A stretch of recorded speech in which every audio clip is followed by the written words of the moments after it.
The world has not experienced what we experienced. The world was not with me when I was in solitary confinement. The world was not with me when I came out as a gay man. The world was not with me when I was begging my interrogator to let me go. It's up to us outside Iran and inside Iran to keep fighting and make things happen that we want to happen. There's growing speculation, as we all know, and probably almost everybody watching or listening to this, that some form of U.S. intervention may be imminent. This would be validating Donald Trump's recent promises via X, etc. They want to have a very isolated attack on different parts of Iran without beheading the regime. We found each other. Let's put it that way. We found each other. Now I can trust my neighbor, because my neighbor was also on the streets chanting.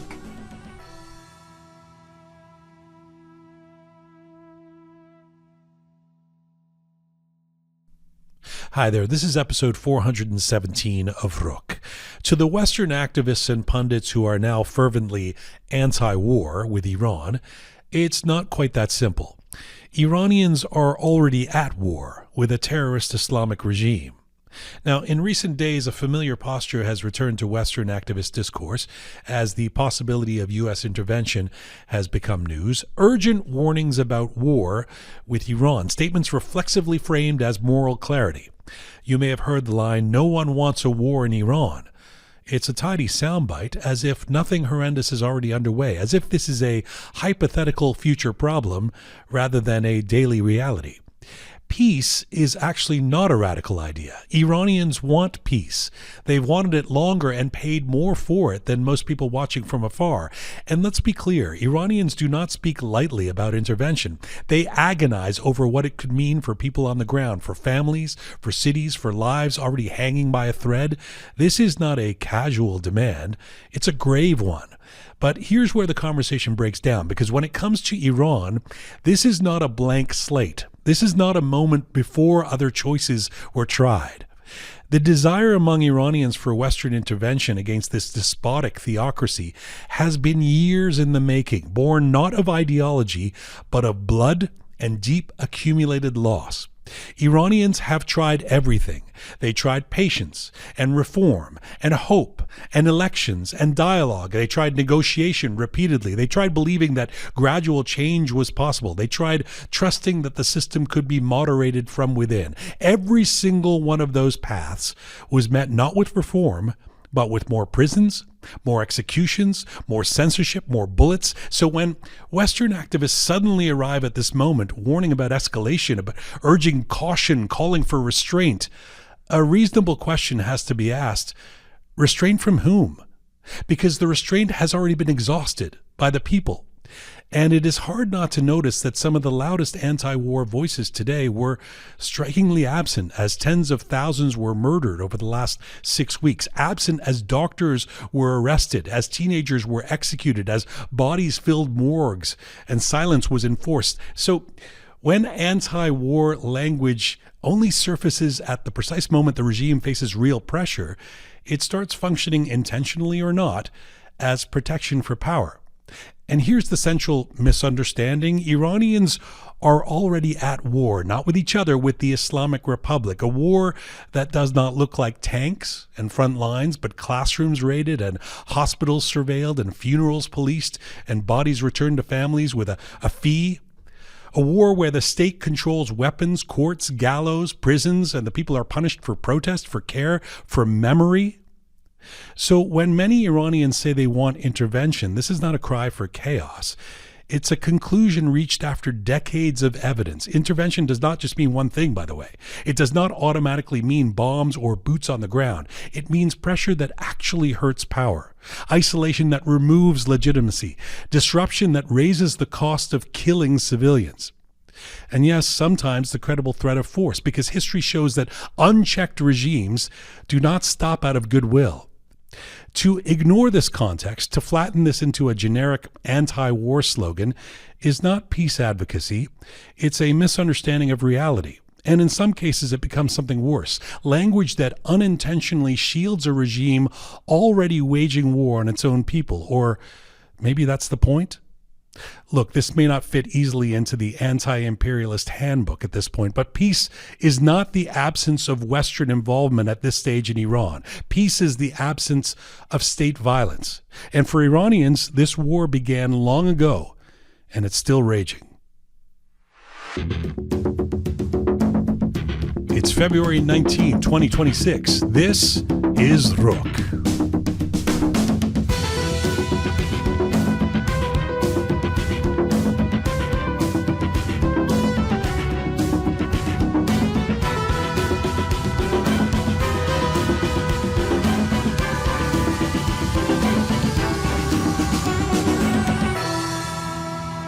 Hi there. Welcome to episode 417 of Roqe, Iran Rises. I'm Jian Ghomeshi. Hello to you from Toronto, Canada. Salam dostan aziz. Durud bar shoma. I hope you're doing okay wherever you are tuning in from around the world. This is the 14th episode in our Iran Rises series, this one entitled Iranians Are Already at War. And once again, events inside Iran and around the Iranian diaspora are moving very quickly, breakneck speed, so we should note that we are recording this episode at approximately 3:30 p.m. Eastern Time here in Toronto on this Thursday, February 19th. That's around midnight in Iran.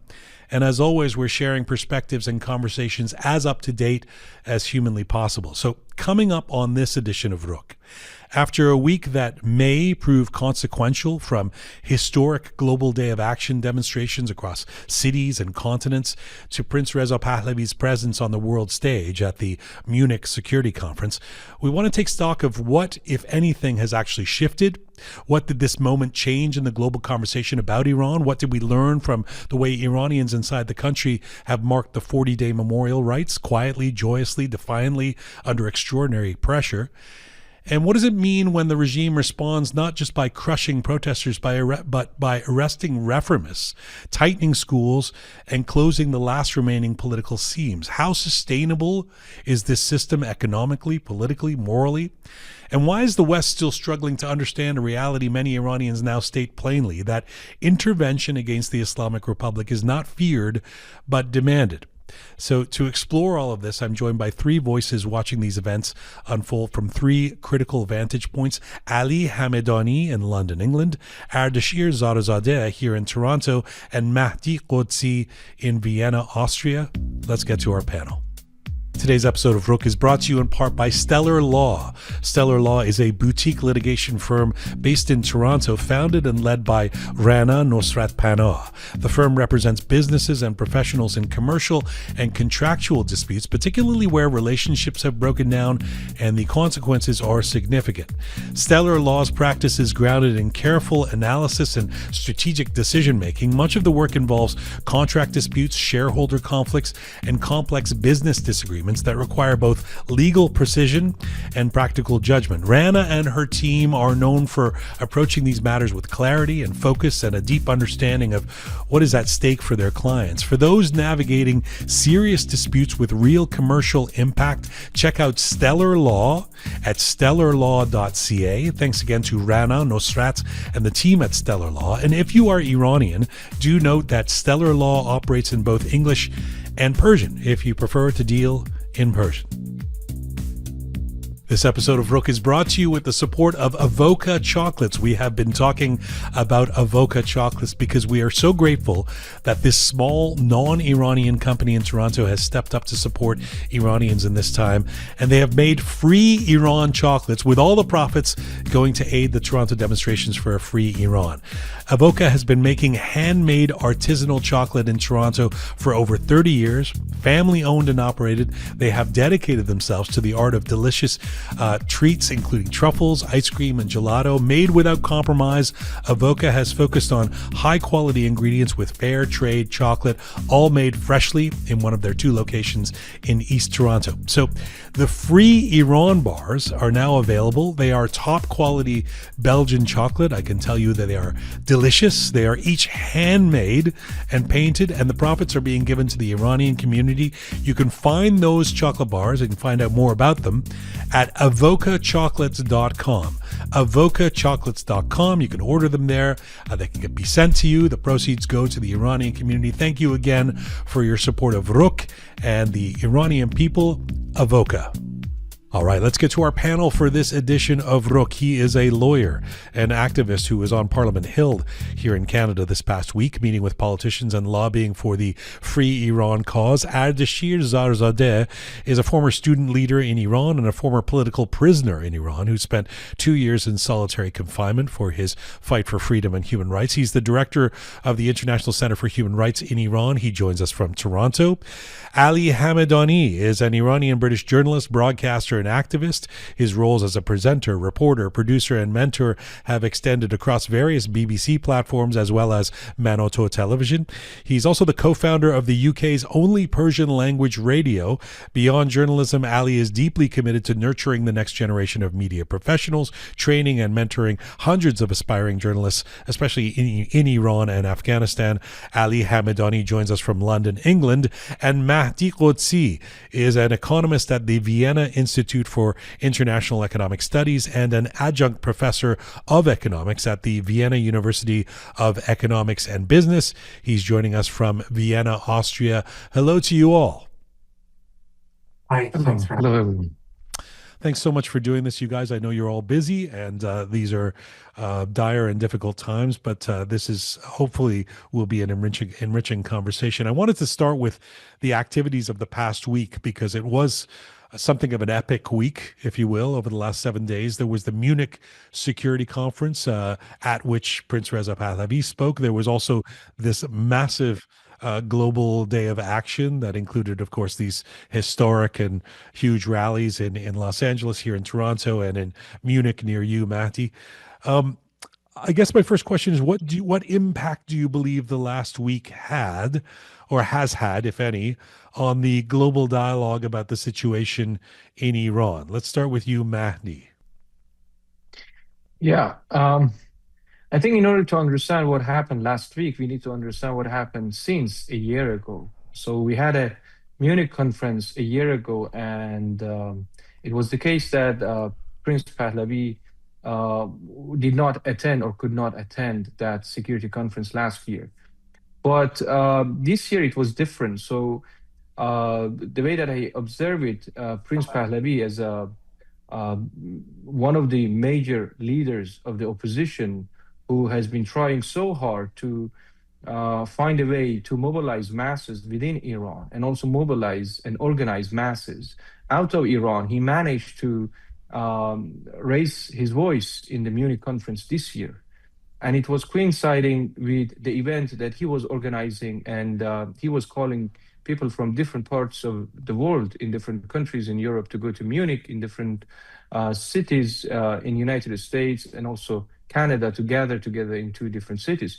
So it showed a great leadership, actually, from the Prince Pahlavi, and several people in the opposition acknowledged the fact that Prince Pahlavi now has a big and major political base within and outside Iran. So that's something obvious also to foreign politicians who engaged in discussion with Prince Pahlavi since about a year ago. I'm not talking about these things as a supporter of monarchism. I'm supporting democratic republicanism, and we are engaging in such activities in Austria and in Vienna. So I'm talking about these points about success or story that Prince Pahlavi managed in the past years as an expert, as an analyst, that he was successful in this to engage with foreign politicians as well as the civil society in Iran and in the diaspora. Okay, Ali, the hope would be that massive demonstrations like we saw and the profile that came with them, and finally some media attention at least, would have moved the goalposts. Do you believe that happened over this past week and the Munich conference? I think actually I want to start from 80s, when in 1987, when Crown Prince Reza Pahlavi wanted to enter to West Germany to basically address 4,000 people, they banned him to enter to the country because they were actually talking to the Islamic Republic. They were basically establishing businesses with the Islamic Republic. Last year, Munich Security Conference cancelled one of the basically events which invited Crown Prince Reza Pahlavi. Munich Security Conference cancelled. Now we are at the point that not only Munich Security Conference cancelled the Islamic Republic, people, authorities, foreign minister, whoever who wanted to go there, Roqe wanted to go, right, to appear there while we are actually negotiating with the West, with the United States. Remember, Munich Security Conference is really important when it comes to these kind of negotiations, because that's when and where people go to actually say, hey, we are in the middle of a kind of negotiation. This is important. That is not important. That's how we are trying to make a deal. That's what we want to achieve. That's what we are ready to give. But instead of that, because that's the nature of Munich Security Conference, this year, at the middle of the negotiations, they decided to cancel Roqe's presence, and instead they gave platform to Crown Prince Reza Pahlavi, and they held two other major events addressing what has happened in Iran. At the same time, 30 odd years after the ban of him addressing Iranians, 4,000 Iranians were supposed to go and see him, and he, in 1987, now 250,000 people showed up to just be there, to show their support for the Iranian people, and then accepting the fact that he is leading the movement. That's massive, especially now that the United States, President Trump is saying that, oh yeah, we are talking to an established regime in Iran, we are trying to make a deal, we are trying to find some sort of solution. But the question that crowd, 1 million people in Munich, Toronto, and Los Angeles turned up. Now the question in many people's brain is, are people of Iran going to accept that deal? Because this 1 million are representing someone. Okay, let's get to that. But thank you to both of you actually for that historical context. You're right; it's quite telling if we look at where things were at in the past in terms of how, as I say, those goalposts have moved. Ardeshir, I saw you here at the what can only be described as the historic, unprecedented demonstration here in Toronto, which actually is quite remarkable that we saw each other because there was 500,000 other people there. But give me your take on what the last week has meant, you believe, for this movement. Well, good to see you again. Well, I would say this demonstration in Toronto based on what Toronto police say, that 350,000, but the estimation is beyond that. Nearly 500,000 attended the rally and the march, because we saw people came from Ottawa, Montreal, Washington, D.C., everywhere. And it wasn't just a GTA number. Obviously, this is a demonstration that changing the diaspora's image and getting huge attention from the politicians. The demonstrations, obviously, if it's emotional, it's a reaction, can fade away. But Iranians kept protesting in the past few years in Canada, in Europe, in the United States. And now we are reaching the numbers that no one could imagine. So politicians taking this very seriously. The reason we are out is to get the politicians' attention, and we want them to take our demands seriously. I was in the Hill talking to politicians and senators, and I saw how they are reacting to this crowd, because it wasn't only February 14th. Even before that, we had a number of demonstrations, and there were over 100, and one of them over 200,000 attended. Ardeshir, did you sense when you were meeting with the Canadian politicians on the Hill this past week? Did you sense that we're moving past just sort of sympathy and pats on the head, we care about the Iranian people, and into something more serious? Well, obviously, there are politicians that only care about their vote, and they see that voters engage. There are many Iranians in their ridings, and when they see that Iranians are politically motivated, engaging, obviously they care. But there are politicians who care about human rights and freedom, and they've been fighting for freedom globally for the past 10 years, 20 years. Well, some of them. I don't know if it's appropriate to mention their names, but I'm just saying that there are different views. I know that the Prime Minister hasn't said much. No, Prime Minister has his mind already set not to do anything. He just published a statement a month ago, I guess, to say, I support the Iranians, but we saw the foreign minister last week issued a statement saying that we are not going to reestablish the diplomatic relation with Iran unless there is a regime change. So she publicly supported the regime change, and that's why, because of the Iranians' engagement in the support for freedom and human rights. These rallies obviously are going to the politicians' attention. If we look at the case of Iran, with those of us in the diaspora outside and those brave souls in the millions inside Iran, the other big thing that of course has happened in the last few days was the 40th day memorial rites of those massacres that took place on January 8th and 9th. Of course, the killing continues. It's not contained to those days, but that was the horrific slaughter in those days. It's been really moving, inspiring, devastating, and also empowering, watching the videos and photographs and images coming out of Iran of how these memorials are being handled inside Iran by Iranians who are coming out for them. Ali, if you were able to decode for us what you've seen inside Iran over the last few days and at these memorials, what would you think it tells us? I think the regime, with the brutal crackdown and suppression, what they did to our people, they had one message. They wanted to teach us a lesson. If you come out, we will kill. They just wanted to finish that. But I think this 40-day memorial shows one thing. People in Iran want to keep the momentum alive.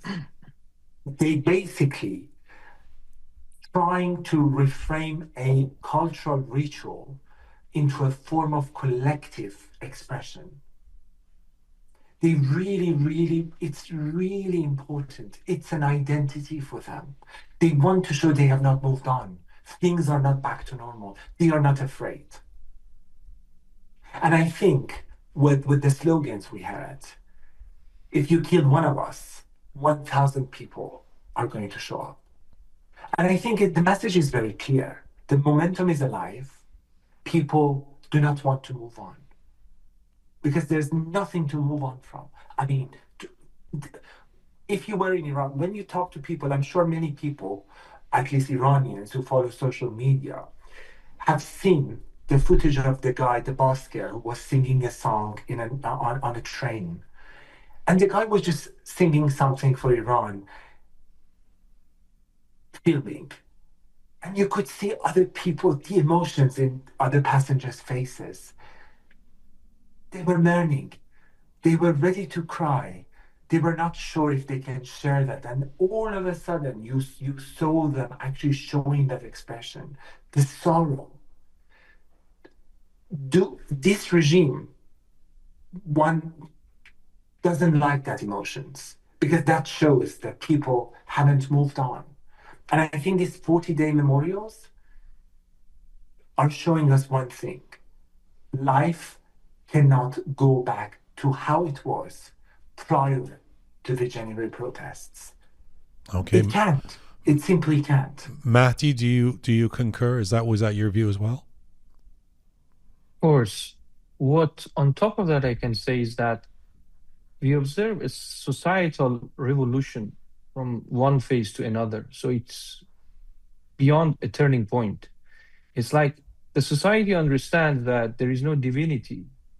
This political system that has ruled in the name of God is no more divine. It is just pure lie, kleptocracy. It is just stealing lives of the people. And just imagine that labeling people terrorists by a state that has been blamed and labeled as terrorists by the US, by the West for many years and decades. Such a system has blamed its own society terrorists and started shooting them. The images that emerged few days, 1 week after the 8th of January. So I remember that we were discussing Jian on 8th of January. We were just checking the news. It was still, there was no internet blackout, and we saw hundreds of thousands, millions of people on the streets. I saw millions of people in Vakilabad Boulevard, which is a very long boulevard, I think 8 kilometers. People were there. And suddenly, at the end of the night, they shut down the internet. They blocked the light. They blocked the transformation of information from the country to the outside world. And they started shooting people on that night. So imagine that the cruelty of such a system appeared naked to the whole society, not only to the Iranians, but also to the outside world. So imagine that instead of a divinity, now we have an evil that everyone in the society understands that it's no divine any longer, and it's an evil. That's very powerfully said, Mahdi. Ardeshir? Well, very well said by both Ali and Mahdi. And Ali mentioned the momentum is life, and he's right. I guess we won't be the same people. We won't go back to other days past. Obviously, we are all mourning, but at the same time, Iranians are trying to show that the movement is alive. They're going to keep fighting, and they made the decision that they are going to get rid of this regime. The regime killed over 50,000 in the streets. They identified leaders, young activists. They tried to get everyone killed. Those injured, they even killed them. Based on the investigation we are doing and the reports obviously coming out of Iran, they are still killing protesters. Sad news coming out of Iran. So with these demonstrations, the people of Iran send in this message that the movement is alive, we're going to keep fighting the regime, and you outside of Iran keep supporting. And that what is happening on the inside is a reflection. And we are going to support that. Our support on the outside will help movement because we need global support. The regime has the weapon, gun, they're killing people on the street, and they're empty-handed. So this is global duty and commitment under the responsibility to protect, under the principle universal jurisdiction to support civilians. So we're going to keep echoing their voice. We're going to talk to international community, to governments, and remind their duties. Why they're politicians. Ardeshir, let me just stick with you for a second, and then I'll come to Mahdi and Ali on this same question. Just something that was interesting to me. The regime is now arresting reformist leaders, so-called reformist leaders inside Iran. So not just street protesters, and tightening control even in schools. Do you believe this signals the collapse of what internal pluralism, if you will, there was, and a shift to just full hardliner dominance, if we could even use those terms. I mean, we're talking about a regime that we generally see as, of one type. But if you know what I mean by that, talk to me about what you're seeing when they start arresting reformist leaders. Well, obviously, the Iran's leadership already got the message that this is a different time. Everybody is fighting for regime change, and the pressures from the United States and other nations are serious and real. It's not just diplomatic pressures. They already received the message that this time is different, and we are all fighting for regime change. We want to remove the Ayatollahs. And they already received another message that the US administration considering other figures from the inside of the regime, probably reformists. So that's why they're trying to watch them, arrest them, and control them. Obviously, this is a clear message to everyone that regime is aware of what's happening around them, and they're trying to keep everyone under their watch and those figures under house arrest or in prison so they can control the situation. And I don't think they will be able to do that. Mahdi, do you think that that's particularly telling or status quo? So such kinds of arrests have been regular in the Islamic Republic. Think about the Berlin Conference. Think about afterwards. So several of the people who attended the Berlin Conference, they were sent to jail. And that was the moment that reformist President Khatami wanted to make some substantial reform. That was just a substantial reform within the system. Now it has a different color. Now it is with Mr. Mousavi, who is asking for referendum and for change. His supporters or people who are close to him in the camp of reformists, they are also having the same slogans of a referendum that could change the political system. So because of such kinds of turmoil within the camps of reformists and within the camp of the people who once believed in the Islamic Republic and now they want to find a transitory path to a new regime, now the system would like to crack down and stop them from expansion of the network. But the expansion of the network is not something that is mechanical that they could stop now. It's something, so legitimacy is coming from the heart of the people, and that heart is now broken. So there is a real and factual rupture in the regime. So in addition to those people who are sitting on the very top, who are afraid of being targeted by US strikes, Israeli strikes, not only for themselves, but for their family, that the same thing that happened on the 12-day war. Not only those who are at the top that are afraid of such kinds of events, but other parts of the system who worked, who experienced a lot in the system, do not believe in such a system anymore. So I think that's the deepening the gap between the top of the pyramid and other parts of the pyramid in the power of the Islamic Republic. Ali? Well, I think that's one of the, it's interesting, right? Because I think it shows how vulnerable the regime is. I think at this very moment, they are very paranoid. Since the war with Israel, I think they are in this phase that, okay, we have what they call mega spies within the establishment. That is one problem. The other problem is they have seen what has happened in Venezuela, and they want to make sure that the Venezuelan model doesn't work. So that's why they are basically after their own so-called reformists, while they are also dealing with what they call spies in the country. I think the regime, that shows how vulnerable they are at the moment. They even cannot trust their own people. I mean, the people who they call reformists used to be within the establishment, right? In the 80s, many of them used to be hardliners. We used to know them as conservatives. We used to, when we talk about Khatami, remember that he was the editor-in-chief of Kayhan newspaper, who is the supreme leader's newspaper. He used to be the Ministry of Islamic Guidance and Culture. Poor culture. I really don't want to call that ministry a Ministry of Culture. He was leading those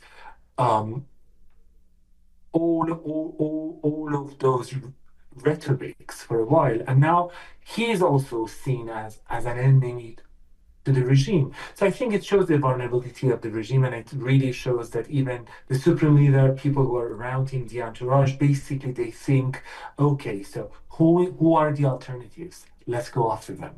People on the streets, they know how to deal with them. Reformists could be alternative. Let's go after them. So I think that shows how vulnerable they are at the moment. But going back to, I don't know if you're going to ask this question later on about potential war or I am. intervention. I am. Okay. Thank you. Thank you for asking. Let me just, one of the things that Mahdi, while we have you here, because, I always appreciate your expertise in terms of the economic perspective of the situation in Iran and the plight of Iranians, if you will. One of the questions that comes up, we're going to talk about intervention in just a moment and end on that.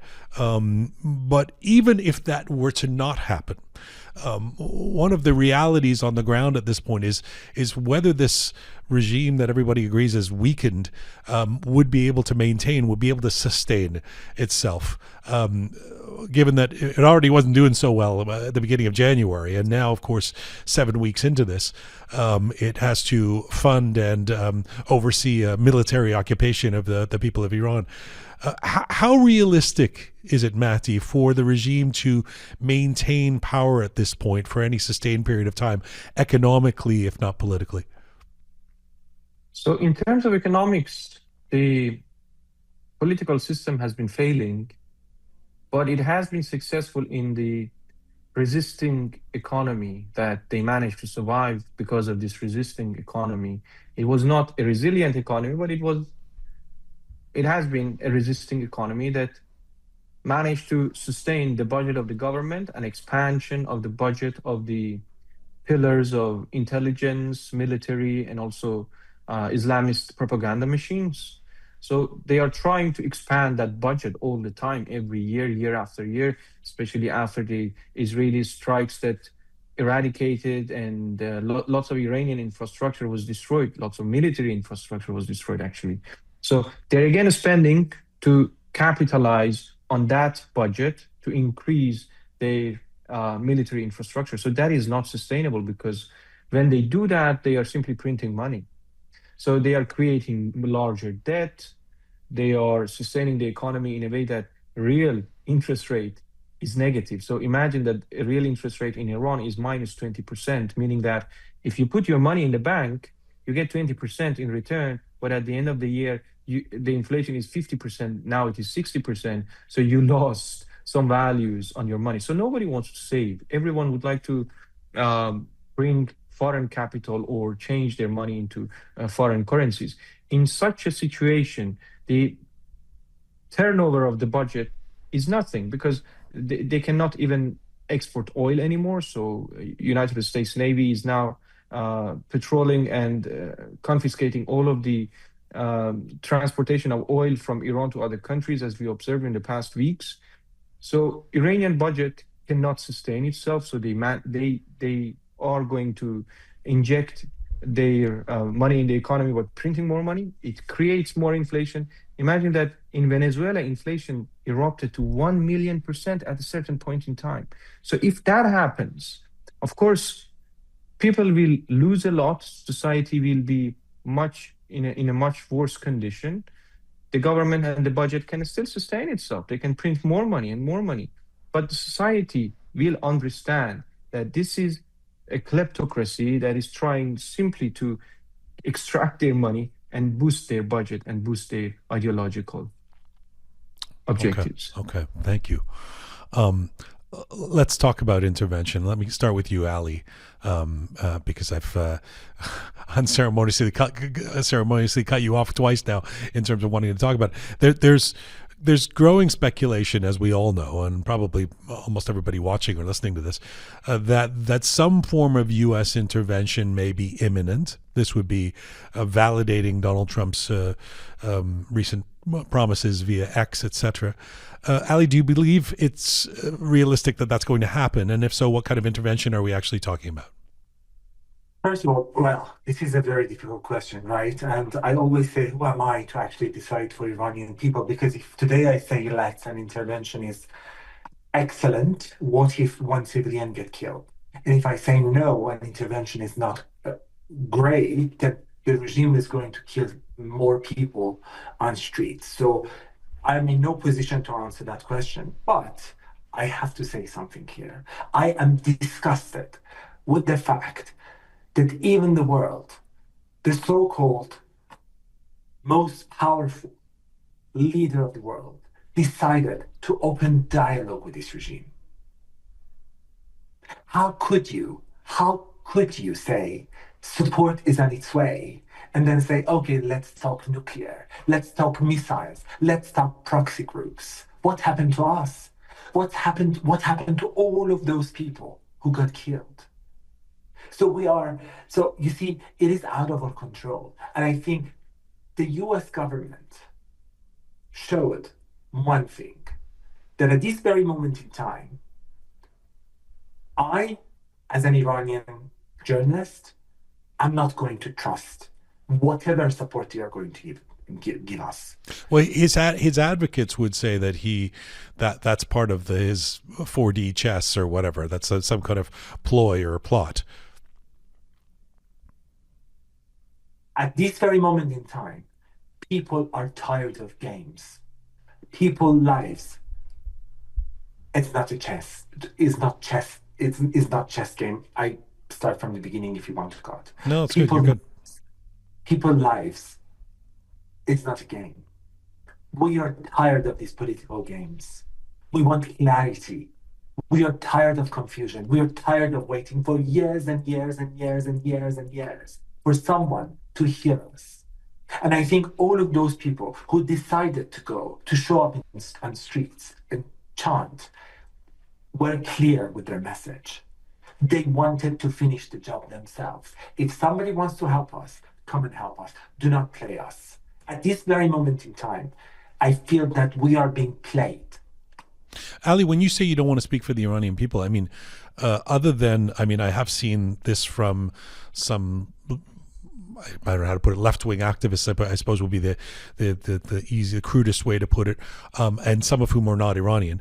But I haven't encountered a lot of Iranians in terms of the people who are coming on the show, the people that we're hearing from inside Iran who are opposing intervention. Have you? No, of course not. No, I have not even heard one single person saying that they don't want. I mean, famously, Golshifteh, maybe. Golshifteh was famous. No, I mean, I keep talking to people inside Iran, and they are counting days, and that makes me really sad, because I'm like, how could I? It's out of our control. I cannot guarantee that, and that makes me really sad. I feel sad. Yeah. That these people like Steve Witkoff, Kushner, whoever, went all the way to Oman to meet who? To people to meet people who killed our brothers and sisters in Iran? Seriously? That's how you are showing your support? Ardeshir, how do you... Would you, sorry, one last sentence. Would you hold any kind of conversation with the ISIS leaders?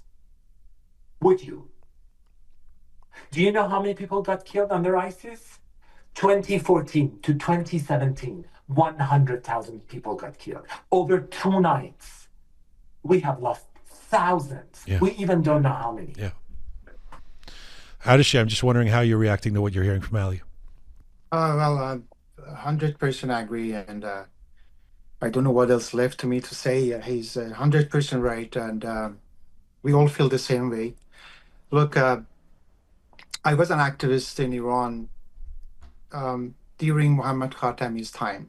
It was reformist time. There was a reformist government, and even there was a reformist government. They're trying to say, "Oh, we're going to change the international face of Iran." They're going to reforms on the inside. We have technocrats going to do this and that. But we, as a student movement and those fighting for human rights and secular democracy, kept saying, these are tools. This reformist government is a tool for the supreme leader to get rid of all those fighting for freedom and democracy and have control over the country. And those reformists were the reason that the Ayatollahs are still in the power. Even that time, we were not the majority, but we kept saying, we need international support. Even after I left Iran, I kept saying, we need international support. But there were people saying, oh, you guys are Iran's enemy. You guys are working for US. You guys working for Israel. And they called us names. And we still saying the same. We need international support. Now it's different. Everybody on the streets of Iran, outside, nearly 500,000 in the streets of Toronto, asking for military intervention, asking for international support. But let's be realistic. Yes, I'm sick and tired of the plays from US government, other nations, but these demonstrations in Toronto, Munich, Los Angeles, Sydney, Australia, elsewhere, they're making impact. Politicians are listening. IRGC just was listed in Europe. Why? This is from the same governments that always tried to block us. You tried to not to listen to our demands. Now they're listing IRGC as a terrorist MP, and listing IRGC is not just a symbolist act. You have to freeze all the funds. There are consequences. So what's happening at global level? We are seeing improvement. But let's be realistic. Are they willing to help us to change regime? No, they're not. So, Ardeshir, in a very quick sentence, do you believe that intervention is imminent, as we're hearing? No, I don't think that the US government is going to do that. Their policy is to weaken the regime, not to remove Ayatollahs.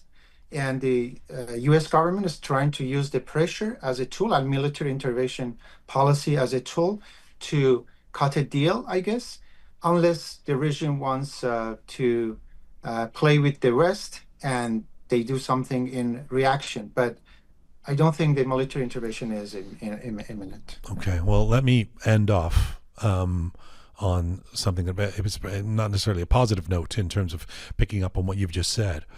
I feel like I don't have the scientific evidence on this, but I feel like over the last few days, I've seen a rise in think pieces, if you will, and editorials and tweets and all of that from people in the West in particular, drumming up this campaign for anti-war, if you will, against the war against the Islamic Republic. And the title of this episode is "Iranians are already at war," because I think we all agree that this war between the Iranian people and the Islamic regime is already taking place. But it is interesting that people are coming out of holes that haven't been speaking about the human rights of Iranians for the last 7 weeks, but are now taking a ostensibly compassionate approach to Iranians and wanting anti-war. So my question to you all is, what is the West still not understanding? What is the West still not understanding about why Iranians want intervention against the Islamic Republic? And let's start with you, Mahdi. Let's go to Ardeshir and Ali to finish us off. So I agree with all of the comments that were made about military intervention. It's now military intervention is getting higher and more legitimacy. Remember, at the time of the 12-day war, there were a huge portion of opposition who were Republicans, the human rights activists within Iran and out of Iran, reformists. They were all against the Israel war against Iran. But now it's gaining legitimacy, meaning that there are very bold figures like Nasrin Sotoudeh, who called for humanitarian intervention, whatever that means. It means R2P responsibility to protect in the first place. It means there are certain mechanisms that were built over years in the past decades that we have now an international law about responsibility to protect. but it was being misused. It was not being good and well implemented. There was no democracy afterward where it was being implemented. But humanity cannot be perfectionist. Humanity can make mistakes. Humanity can change tactics and improve the things that they can do over the legal enforcement of the things that they possess. So responsibility to protect is there. Imagine that 47 years ago, when revolution took place and they toppled the previous regime, the whole West was waiting because it was they found Khomeini better than the communists and better than the leftists. It got years over years after the 8 years of war, after reformism, after Ahmadinejad. So now we are standing at a point that the West understands about the illegitimacy of this regime. Now they are converging to our opinion. We've been chanting it for years, the activists. The gray part of the society was silent, but activists were vocal that this regime is brutal, this regime is a terrorist. So this brings illegitimacy not from within, but also from outside. So in such a case, in such an episode, the understanding of the West is like that they found it illegitimate. That's why there is enlistment of IRGC as a terrorist organization in the EU just recently. But what is they cannot understand is that they don't find a unified opposition that could bring democracy without any chaos after the day of the huge amount of invasion. So in Iraq, they took 250,000 forces on foot. It took 2-3 months to prepare for that. In Iran, mobilization and building up took so long, and President Trump announced it so early that we would support it. So it takes time. I think what he mentioned in the beginning made his act a bit less credible, but such kinds of build-ups take time. For Iran, because it's much vaster than Iraq, much bigger, 4 times larger, it needs to be 1 million. So I'm not sure if that is going to happen again. But I think there will be some military intervention in the near future. It's going to be in one weekend because Mr. Trump is afraid of affecting the market. So whatever that campaign is, I think it's going to be an air campaign that's going to take 1 or 2 days, and it's going to be very vast across different parts of Iran.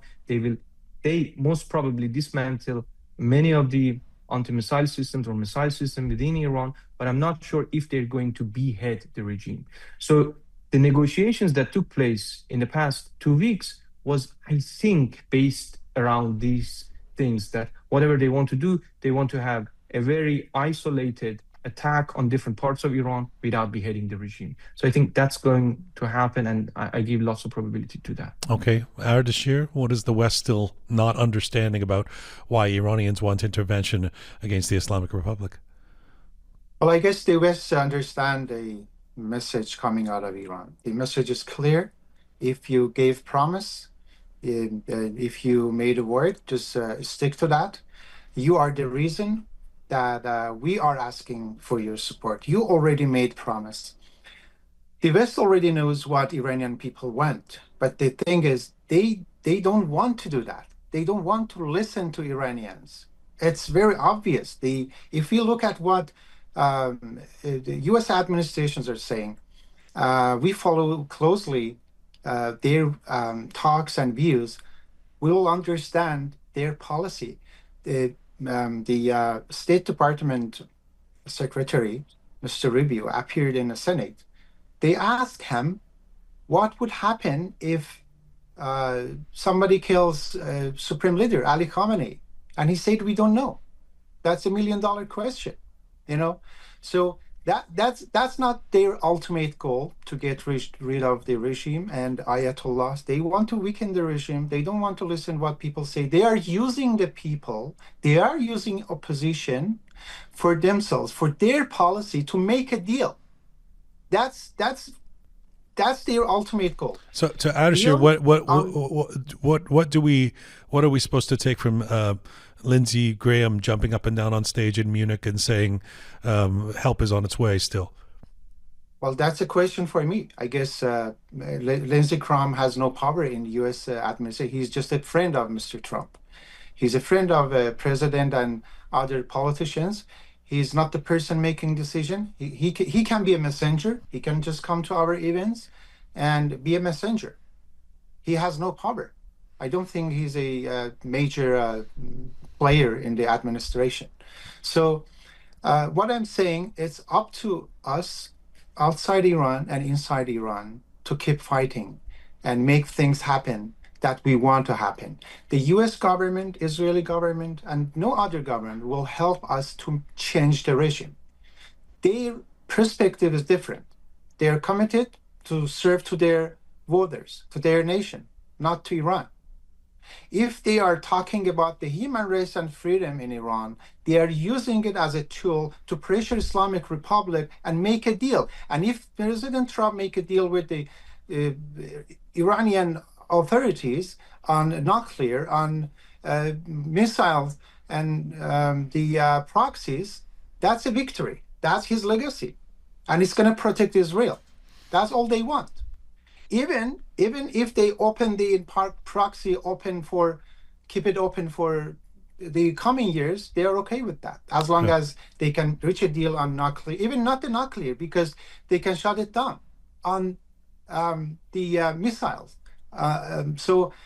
They just want to weaken the military, the Revolutionary Guard, and in general, the Islamic Republic. But we need to learn how to use this international pressure and diplomatic pressure for our own interests, which is changing the regime in Iran. Final word to you, Ali. I think what the West doesn't understand is Iranians have tried many potential solutions, but they all failed. And do you know why? Because I think the underlying problem was misunderstood. I think we are at that key moment that we all understood what we want. We all understood. We found each other. Let's put it that way. We found each other. Now I can trust my neighbor, because my neighbor was also on the streets chanting. And I think that is yet to be seen by the world. I think what they do not know is the journey we took. We spent and tolerated 8 years of Iran and Iraq war and the suppression, because the regime was saying, no, we are now defending the country. Let's be united. Let's stick together. Let's fight Saddam. Okay, after that, no, it's not the right time for democracy, because now we need to rebuild the country. And then, okay, so let's do some reform. And then what? Then Ahmadinejad happened to us. Then the nuclear adventure happened to us. Then again, another round of let's try to reform via the Green Movement happened to us. And then Rouhani happened to us. Even who would have thought of a moment that John Kerry and Mohammad Javad Zarif, Islamic Republic's foreign minister, the U.S. Secretary of Secretary John Kerry, basically walk and talk in the streets. That happened. And then what?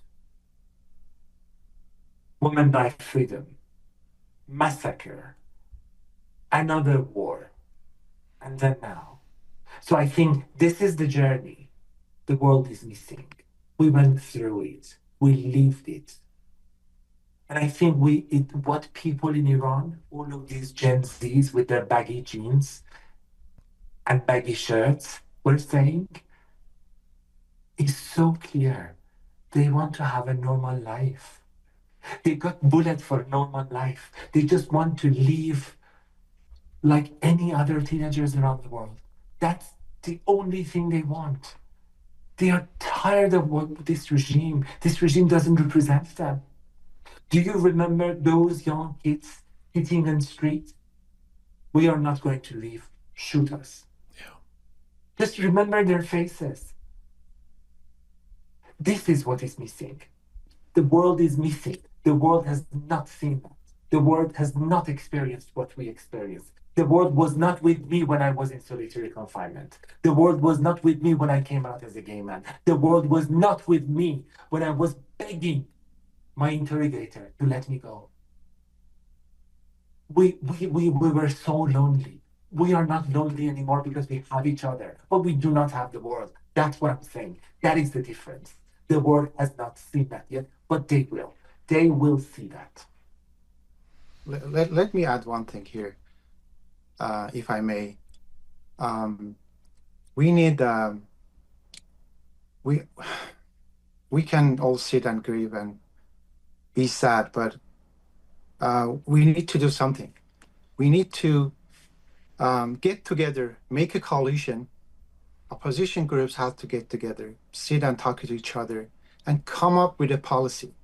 I guess the best is for the Crown Prince Reza Pahlavi to call on opposition to support the movement, get together, review the policy, revise it, and see how we can affect the foreign policy of the governments like US, Canada, and European governments. That's how we can approach and get what we want. With the policy we have, just simply with the demonstrations and the protests, mass killings, they're not going to listen to us. They are listening. They're supporting human rights. They are human beings. But they're not obligated to change the regime for us.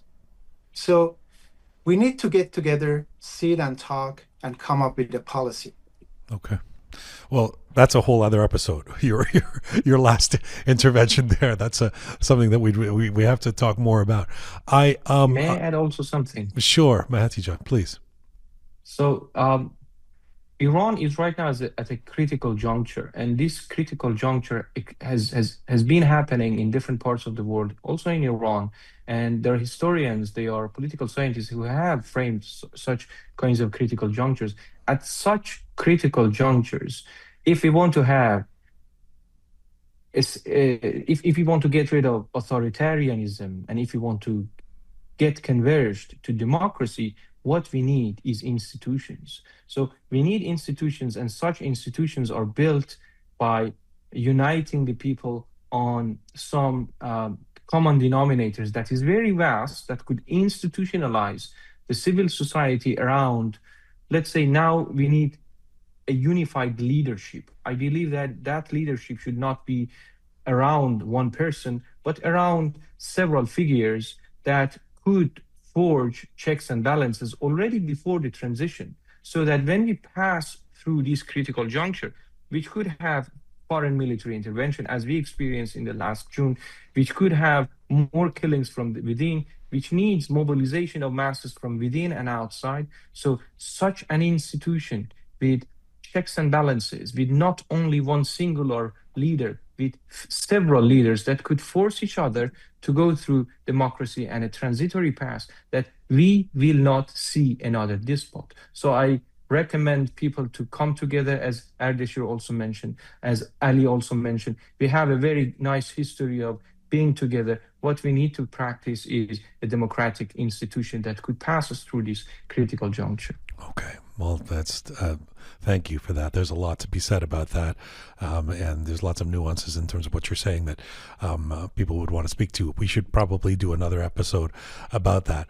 I have to say, I thank the three of you so much, because this was very, very powerful and educational conversation, at times inspirational as well, and at times a reality check. Thank you for doing this, Mahdi. Thank you, Ardeshir. And thank you, Ali. It's much appreciated. Merci. Thanks for Thank having you, us. Jian, for introducing us and let us get acquainted with each other. Please do. It was a pleasure. Yeah. Khuda Thank you. Thank you. Khuda Hafiz.